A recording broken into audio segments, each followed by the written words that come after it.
Sabe, geralmente quando a gente pensa em mover uma embarcação gigantesca, um navio cargueiro de centenas de milhares de toneladas cruzando o oceano, vem aquela expectativa de uma precisão absoluta, né?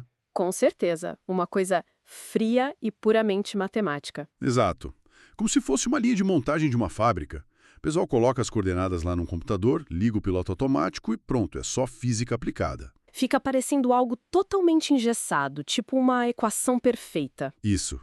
Mas, mergulhando no nosso tópico de hoje, que é justamente explicar o capítulo 1 do livro, ou melhor, do Manual de Navegação da Marinha do Brasil, eu vi que a coisa é bem diferente. É reconfortante para nossa mente humana gostar das coisas categorizadas e previsíveis. Mas a realidade bruta é que o mar simplesmente não permite esse nível de rigidez. A natureza ali é dinâmica demais, né? Exatamente. Dinâmica demais para caber inteiramente numa fórmula matemática. E é por isso que o manual abre logo com uma admissão, que, bom, é surpreendente para um documento militar e altamente técnico. A nossa missão nessa análise de hoje é desbravar esses fundamentos do que eles chamam de o problema geral da navegação. E logo nas primeiras páginas do manual, o texto traz a definição oficial da norma da autoridade marítima. A famosa Norman 28. Essa mesma. Eles cravam ali que a navegação não é apenas um cálculo. Ela é simultaneamente uma ciência e uma arte. Reconhecer essa dualidade no manual que vai ditar regras de segurança cruciais demonstram um respeito profundo pelo ambiente marítimo. E como funciona essa divisão de papéis na prática? Então, a ciência fornece os instrumentos de altíssima complexidade, os algoritmos, os radares de precisão, as cartas náuticas eletrônicas. Mas a matemática pura sozinha, ela tem limites práticos, sabe? Aham. Tentando visualizar essa mistura toda, me vem muito à mente o ambiente da alta gastronomia. Como assim? Pensa bem, a parte científica é a balança de precisão milimétrica, o controle exato da temperatura do forno, aquela compreensão química de como uma proteína reage ao calor. Tá, se ignorar isso, o prato simplesmente estraga. Perfeito. Mas a arte seria aquele momento em que a química não basta. O chefe prova o molho e percebe que, a umidade do ar naquele dia específico mudou a textura. Então ele ajusta o tempero com base puramente na vivência dele. Nossa, o paralelo funciona muito bem para ilustrar o papel do navegador. Fez sentido, então? Fez muito sentido. Porque o manual é explícito ao dizer que o peso maior do trabalho diário recai sobre a ciência. Há cálculos rigorosos e tábuas que devem ser seguidas. Mas e o fechamento disso? No entanto, o fechamento do ciclo, o momento supremo dessa arte que você mencionou, ocorre quando o fator humano entra em cena. O toque do chefe. Isso. O navegador absorve as leituras dos satélites, sente a vibração do navio, avalia visualmente a força da maré e sintetiza todo esse caos. Caramba, tudo ao mesmo tempo. Sim, a arte acontece no instante em que essa pessoa coloca o dedo na carta de papel ou o cursor lá na tela e afirma com uma convicção absoluta que esta é a posição real do navio. É a intuição lapidada pela experiência, né? Preenchendo aquelas lacunas que a máquina simplesmente não consegue interpretar. Exatamente. Mas, olha, essa dependência da intuição levanta um problema imediato na minha cabeça. Num ambiente que está o tempo todo tentando afundar a embarcação, como se evita que essa arte se transforme em mero achismo? Excelente ponto. Se a viagem dependesse apenas do instinto do momento, cada travessia seria, bom, um jogo de adivinhação extremamente perigoso. O manual mostra que a resposta para isso está num rigor brutal aplicado muito antes de o navio sequer soltar as amarras do porto, não é? Eles detalham o planejamento da viagem em 4 fases fundamentais. Sim. O ditado não escrito do mar é que uma viagem bem-sucedida se resolve ainda lá no cais. O manual estrutura esse processo nas fases de avaliação, plano de viagem, execução e monitoramento. Sabe que, lendo as fontes, surgiu uma confusão conceitual para mim ali nas 2 primeiras etapas? Na avaliação e no plano. Sendo pragmático, a fase de avaliação e a fase de plano de viagem não parecem, na prática, a mesma coisa. Alguém senta na mesa e decide o que vai fazer. Ah, parece, mas há uma distinção vital entre as duas. É o que separa a teoria da ação. A avaliação é estritamente a coleta e o filtro de dados em estado bruto. Tá, é tipo juntar as peças do quebra-cabeça. Isso, é o reconhecimento exaustivo do cenário. A equipe levanta a condição estrutural da embarcação, verifica se há cargas perigosas que restringem certas rotas. Analisa a previsão meteorológica de longo prazo também. Com certeza. Eles estudam as tábuas de marés, mapeiam as áreas a serem evitadas por questões ambientais. A avaliação responde à pergunta básica sobre o que existe lá fora. Entendi. E o plano de viagem? O plano de viagem, por outro lado, é a tomada de decisão documentada. É a estratégia inegociável, sabe? Tipo, um roteiro fechado. Exato. Define-se exatamente em qual coordenada o navio vai guinar, em qual horário e qual vai ser a velocidade de segurança em cada pequeno trecho. Ah, agora ficou claro. A avaliação diz que é um banco de areia perigoso e uma tempestade se formando a oeste. E o plano é o desenho na carta que decreta alteração de rumo para bom bordo às 3 da tarde para desviar disso tudo. Perfeito. Você entendeu a lógica. E, investigando esse plano de viagem, tem variáveis ali que fogem completamente do senso comum de quem apenas dirige carros em terra firme como eu. As diferenças são enormes. O manual cita o tal da velocidade de segurança ligada intimamente à folga abaixo da quilha, a FAQ. Isso culmina num conceito de hidrodinâmica que eu achei fascinante chamado efeito Scott. O efeito Scott ilustra perfeitamente como a água não perdoa erros de cálculo. Explica isso melhor pra gente. Bom, a folga abaixo da quilha é a distância vertical mínima exigida entre o fundo do casco do navio e o leito do oceano ou do fundo do canal. Parece uma matemática inofensiva num primeiro momento. Se a embarcação tem 10 metros de calado, ou seja, 10 metros dela ficam submersos e o canal tem 12 metros de profundidade, sobrariam 2 metros de folga bem tranquila, né? Sim, se o navio estivesse parado. Mas o movimento muda essa geometria invisível de uma forma drástica. Como assim? O efeito Squat é impulsionado pelo famoso princípio de Bernoulli. Das aulas de física da escola. Esse mesmo. Quando essa massa colossal de aço se move, especialmente em canais mais estreitos e rasos, ela empurra uma quantidade massiva de água lá para frente. E a água precisa ir para algum lugar. Exato. Essa água não tem para onde fugir. Então ela precisa acelerar para retornar, espremendo-se por baixo do fundo do navio e pelas laterais. E Bernoulli nos ensina que em um fluido, quando a velocidade aumenta, a pressão diminui. Ah, então essa água passando muito rápido embaixo cria uma sucção? Sim, cria uma zona de baixa pressão que atua literalmente como um aspirador de pó. Ela suga o navio para baixo.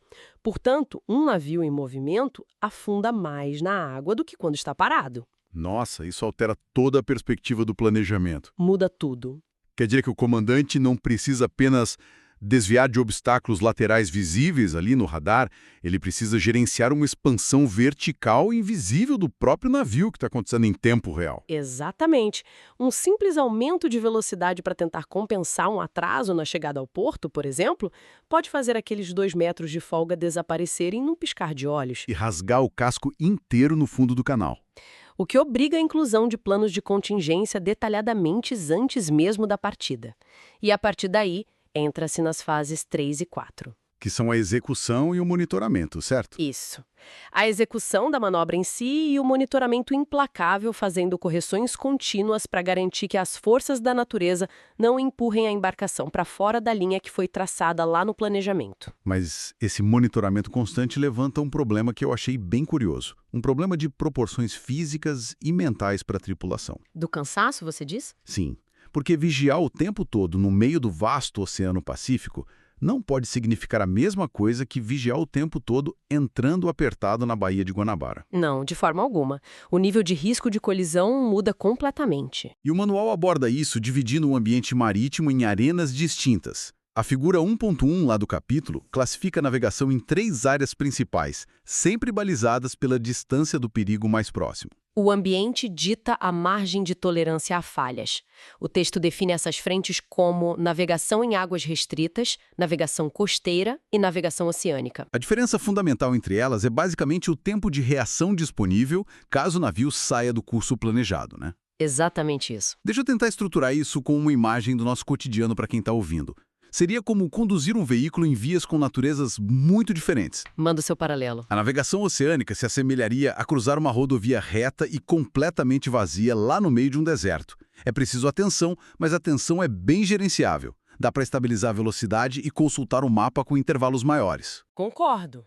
É um cenário de menor estresse imediato. A navegação costeira já seria tipo entrar nas avenidas arteriais de uma metrópole. Tem tráfego cruzando, as referências visuais mudam rapidamente e você tem aquela necessidade de checar os retrovisores a todo instante. Aham.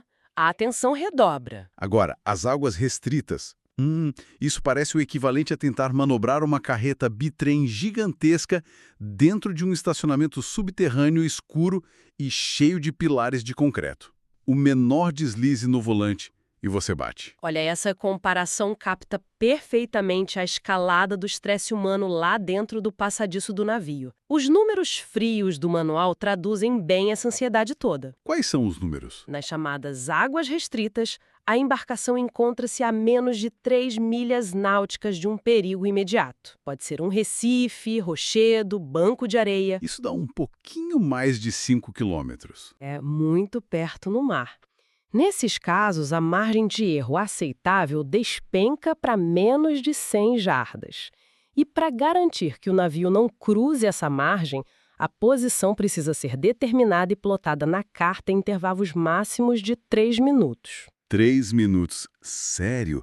Uma checagem rigorosa a cada 3 minutos exige um livro de coreografia e comunicação absurdo de toda a equipe. Não há tempo para hesitação. É uma pressão contínua. E na navegação costeira? Na costeira, que compreende a faixa de 3 a 50 milhas de distância do perigo, ou em locais com menos de 200 metros de profundidade, a pressão relaxa sutilmente. Os intervalos mudam. Sim, as posições são verificadas em intervalos de 10 a 30 minutos, com a tolerância de erro subindo ali para algo em torno de 200 jardas. E então atingimos a tal da rodovia do deserto. A oceânica? A navegação oceânica, que ocorre a mais de 50 milhas de qualquer costa ou obstáculo raso. Ali, num cenário de vastidão, o manual permite que a fixação da posição caia para no mínimo 3 vezes ao dia. Nossa, cai de 3 em 3 minutos para 3 vezes ao dia? E a margem de erro? Afrouxa consideravelmente. Chega a tolerar até 1 milha náutica de desvio, o que é quase 2 quilômetros. Faz sentido, é eficiência pura. No centro do Atlântico, tá uns metros para a esquerda ou para a direita do traçado não vai causar um naufrágio. Exato. O foco principal ali passa a ser economia de combustível e cumprir o cronograma, não mais desviar de uma parede de pedra. Mas olha só, para viabilizar qualquer uma dessas transições, de uma verificação a cada 3 minutos para uma a cada 8 horas, tem um requisito que eu considero básico: possuir um mapa confiável do terreno, né? Fundamental. O que nos leva a uma das investigações mais densas do material. Como a humanidade conseguiu padronizar o mapeamento de um planeta gigantesco cuja forma real é, geologicamente falando, totalmente caótica. É um super desafio. Porque nas escolas os globos terrestres que a gente usa são esferas de plástico perfeitamente polidas. Mas a Terra física, a crosta, é um amontoado de depressões oceânicas e elevações. É um geóide totalmente irregular. Pois é. A ciência geodésica chama essa realidade cheia de altos e baixos de superfície topográfica da Terra. E dá para usar isso na navegação. De jeito nenhum. Para fins matemáticos e de criação de um sistema global de coordenadas que seja confiável, essa forma irregular é completamente inútil. Não é possível traçar uma grade matemática perfeita sobre uma superfície onde não tem simetria nenhuma. Então, a solução detalhada lá no capítulo 1 foi abandonar a forma real e abraçar um modelo matemático abstrato. Eles detalham a criação do elipsoide de revolução. O processo mental é criar uma aproximação que a matemática consiga de fato processar. Como funciona essa aproximação? Toma-se uma elipse que tem um eixo maior cortando o equador e um eixo menor ligando os polos, e faz-se essa elipse girar em torno do próprio eixo polar. O sólido tridimensional que se forma ali é o elipsoide. E isso resolve o problema da irregularidade? Resolve. Diferente do geóide irregular, o elipsoide tem parâmetros rígidos e constantes, tipo o coeficiente de achatamento.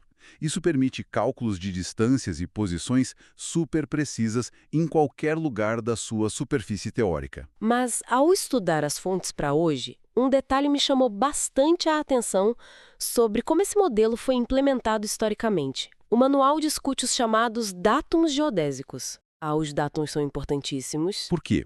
Como a superfície da Terra varia muito de um continente para outro, ao longo da história, as diferentes nações acabaram criando seus próprios elipsoides, certo? Eles ajustavam o modelo para que ele encaixasse melhor na irregularidade da região deles. Exatamente. Tivemos o Córrego Alegre e o SED 69 aqui no Brasil, por exemplo. Isso até chegarmos ao WGS 84. Que usa o geocentro.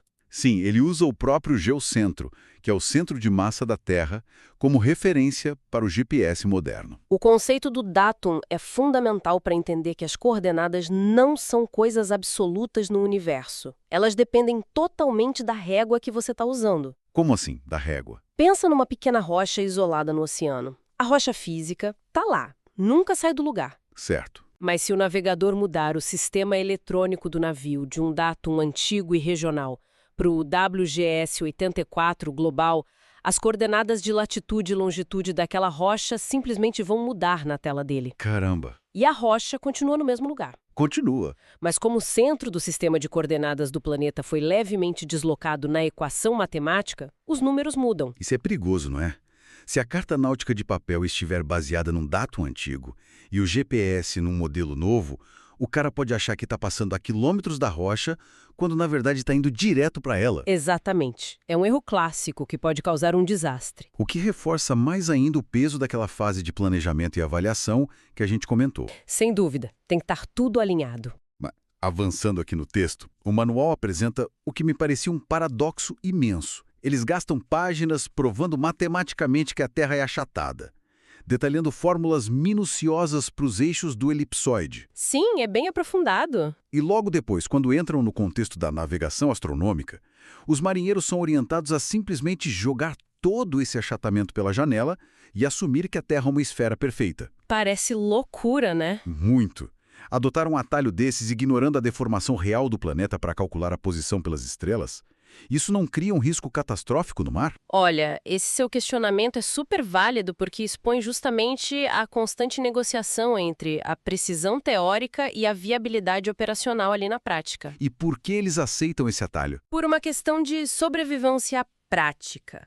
Para entender o motivo, a gente precisa olhar para as proporções reais. A diferença entre o raio do Equador e o raio medido até o polo é de mais ou menos 21 quilômetros. Parece bastante. Parece, mas quando a gente dilui esses 21 quilômetros em um diâmetro planetário de quase 13 mil quilômetros, a deformação torna-se, em termos percentuais, minúscula. Entendi. Fica quase irrelevante na escala global. Ainda assim, usar a esfera deve gerar alguma discrepância no momento em que o navegador coloca o lápis sobre a carta, né? A discrepância existe, com certeza. Porém, exige-se contexto da situação. Na navegação astronômica tradicional, imagina o profissional segurando um sextante pesado, num convés todo molhado, o navio balançando sobre a ação das ondas. No escuro, tentando medir a altura de um astro no horizonte. Exatamente. Se ele fosse obrigado a aplicar um modelo complexo do elipsoide, o volume de cálculos manuais de trigonometria e cálculo diferencial levaria horas e horas. E num navio balançando? A complexidade matemática ia aumentar drasticamente a chance de um erro humano fatal numa simples continha de subtração. Ah, então a esfera facilita isso? Facilita absurdamente. Usando a trigonometria esférica, que é muito mais direta, o cálculo é resolvido em poucos minutos. E o erro que é gerado pela adoção da esfera, lá na posição final, acaba sendo medido em frações de milha, o que é insignificante na escala oceânica. Ou seja, a velocidade e a menor probabilidade de errar a conta salvam mais vidas do que a obsessão por uma perfeição geométrica que é impraticável ali na hora. Perfeitamente. A doutrina valoriza o que funciona no mundo real. Fica muito claro isso. E sobre esse modelo já estabilizado, desenhou-se o tabuleiro clássico que todo mundo estuda.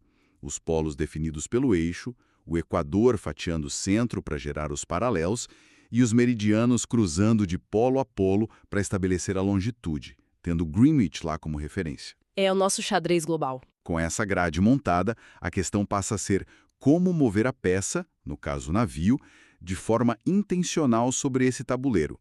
O manual nos leva aos conceitos de direção no mar e eles separam radicalmente o que é a proa do que é o rumo.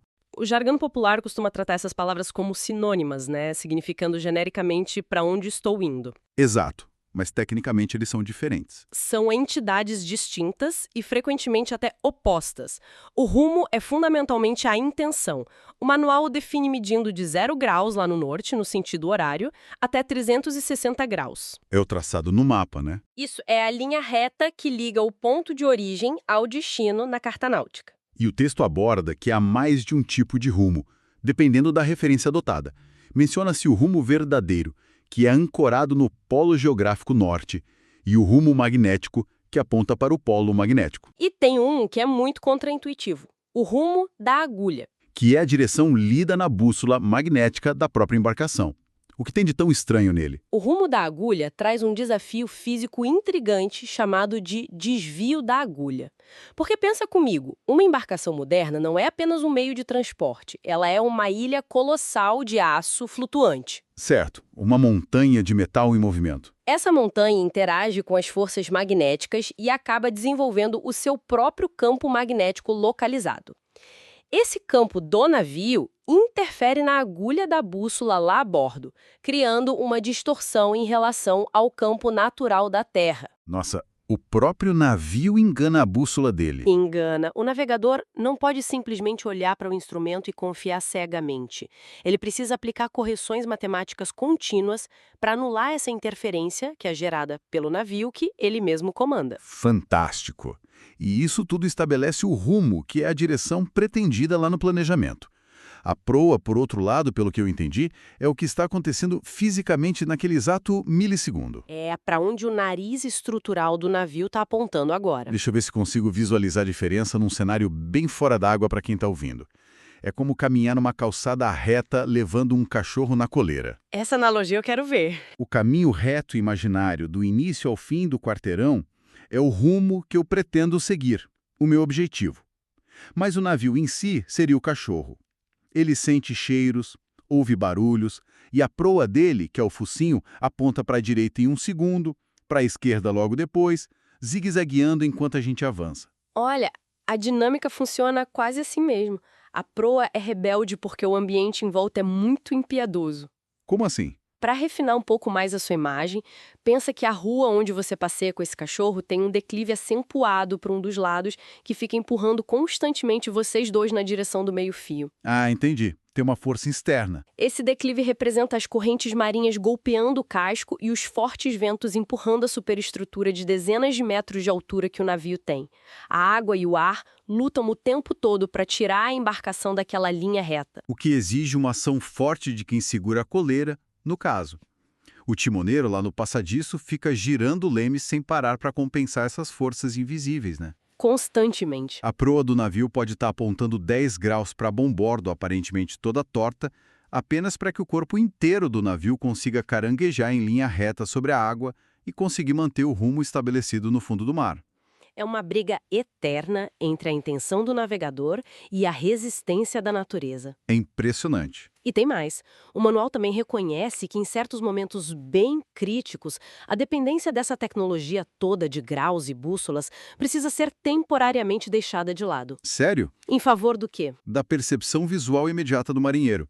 É aí que entram em cena os chamados rumos práticos. Como eles funcionam? Imagina um canal extremamente apertado. Se o navegador confiar apenas num giroscópio que pode ter um desvio minúsculo e não detectado, o casco do navio pode atingir uma pedra escondida no fundo. E aí causa um desastre. Nessas águas restritas, muitas vezes é muito mais seguro ignorar o painel de instrumentos brilhantes e alinhar fisicamente a proa do navio com 2 referências firmes lá na terra. Referências visuais mesmo. Isso.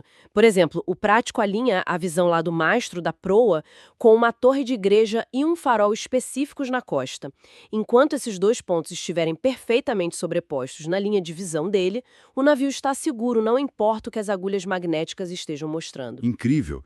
Isso amarra todos os conceitos de uma maneira muito impressionante. Retorna-se diretamente àquela primeiríssima definição da Norma 28 sobre ciência e arte que a gente discutiu. Exatamente. O rigor científico pavimentou todo o caminho até ali. Desenvolveu-se um elipsoide que permitiu construir a carta perfeitamente. Estudou-se o princípio de Bernoulli para garantir aquela folga de quilha contra o efeito Squat. Calcularam-se todas as correntes magnéticas. Sim, mas o ato final que garante a vida humana num canal raso de 100 jardas de largura recai inteiramente sobre os olhos e a experiência de um indivíduo ali avaliando o ambiente bruto. Alinhando mastros físicos de metal com construções seculares de pedra lá na costa. A tecnologia suporta e dá as bases, mas é a percepção humana que executa o ajuste final de sobrevivência. É a arte da navegação em sua forma mais pura. Nossa, costurando tudo que a gente extraiu do capítulo 1 desse material hoje, foi uma jornada e tanto. Começamos entendendo que a precisão de um cargueiro cruzando o mundo nasce justamente dessa combinação incrível de intuição humana e pragmatismo matemático. E vimos que o sucesso da jornada é todo desenhado em fases minuciosas lá no porto, de avaliação e planejamento. Exigindo prever até mesmo como a hidrodinâmica vai encolher o espaço do navio pelo tal efeito squat. Também compreendemos toda a escalada do estresse nas diferentes arenas de navegação. Exigindo aquelas posições plotadas em papel a cada 3 minutos quando o perigo se aproxima muito. E investigamos o malabarismo geodésico, que é necessário para traduzir a forma caótica do nosso geóide em elipsoides funcionais, até aceitando a abstração de uma esfera perfeita, se isso significar mais agilidade para não errar a conta do sextante no escuro. Sim, e terminamos no convés mesmo compreendendo aquela batalha interminável entre o vento e o metal. Domando uma proa rebelde para seguir um rumo no papel, às vezes trocando instrumentos super avançados pela pura visão de um mastro alinhado a uma torre na cidade. Foi fascinante. Eu fico impressionada. A profundidade desses fundamentos reflete séculos de tentativa, de muito erro e de genialidade técnica humana. Conseguimos envelopar a imensidão selvagem do oceano numa malha invisível de paralelos e latitudes. Foi essa abstração que nos libertou de apenas costejar ali a praia, Permitiu dominar rotas através do mar aberto. Com certeza. Contudo, essa mesma eficiência extrema e esse isolamento moderno dentro de passadiços cercados por dezenas de telas brilhantes criam um efeito colateral que eu considero um pouco inesperado. Alguma reflexão final que o material deixa nas entrelinhas para a gente pensar? Fica como provocação para quem nos escuta. Pensando em toda essa complexidade que construímos em torno do ato de mover-se sobre as águas, a adoção em massa de painéis eletrônicos, GPS globais e computadores nos conferiu uma precisão irretocável, sem dúvida. Nice. Mas até que ponto toda essa hiperconexão constante com a máquina está gradativamente apagando no ser humano aquela percepção visceral e instintiva que os marinheiros de antigamente tinham do mar? É um ponto forte. Quando a gente passa a confiar 100% apenas no bip de um sistema anticolisão e nos alertas piscando numa tela, talvez estejamos perdendo aos poucos aquela arte inestimável de observar a mudança sutil nas nuvens, de sentir a virada do vento no rosto e compreender profundamente a linguagem silenciosa que o oceano tem. É um contraponto bem instigante. No limite extremo, quando a ciência falhar ou a energia do sistema inteiro do navio simplesmente cair, será exatamente essa capacidade de conectar-se com os instintos fundamentais e ler as estrelas ou as ondas que vai garantir a sobrevivência de todo mundo lá. Eu não tenho a menor dúvida disso. E com esse mergulho nos fundamentos da arte e da ciência de singrar os oceanos, encerramos a nossa análise profunda de hoje baseada no capítulo 1. Um agradecimento imenso à nossa audiência que se deu seu tempo para explorar a complexidade escondida nas águas com a gente. Fica o convite para continuarem curiosos e até a próxima investigação.